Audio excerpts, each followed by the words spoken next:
हामी यो दाङको धारपानी मन्दिर, धारपानीको पाण्डेश्वर महादेव मन्दिर छ। त्यसको माथि यहाँ चाहिँ नेपालको सबभन्दा अग्लो त्रिशूल छ। अब हामी त्यतैतिर राख्दैछौँ। हेर्नु होला, हेर्नुस्, यो चाहिँ यता सुनकोट खड्कदेवी मन्दिर जाने बाटो हो, माथि टपमा छ। अनि यहाँ चाहिँ एउटा सानो मन्दिर अर्को छ। अनि यो त्रिशूल जाने बाटो हो। आउनुहोस्, म तपाईँलाई नेपालको सबभन्दा अग्लो त्रिशूल भएको ठाउँमा लैजान्छु। म हेर्नु होला, दर्शन गर्नु होला।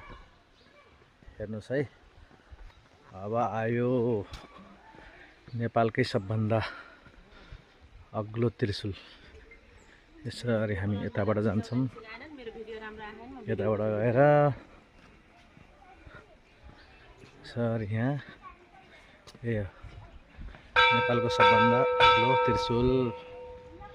आउनुहोस्, म हजुरहरूलाई परिक्रमा गराउँछु। यो त्रिशूलको दर्शन गर्नुहोस्।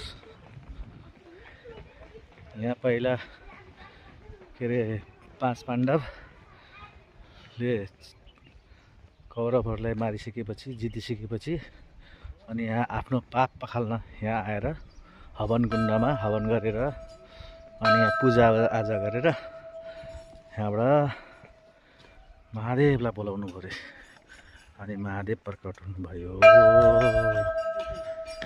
यहाँबाट यसरी अनि यसरी हेर्नुहोस्,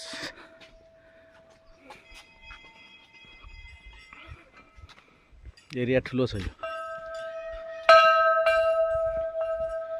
हेर्नुहोस्, एकदम ठुलो छ यो एरिया।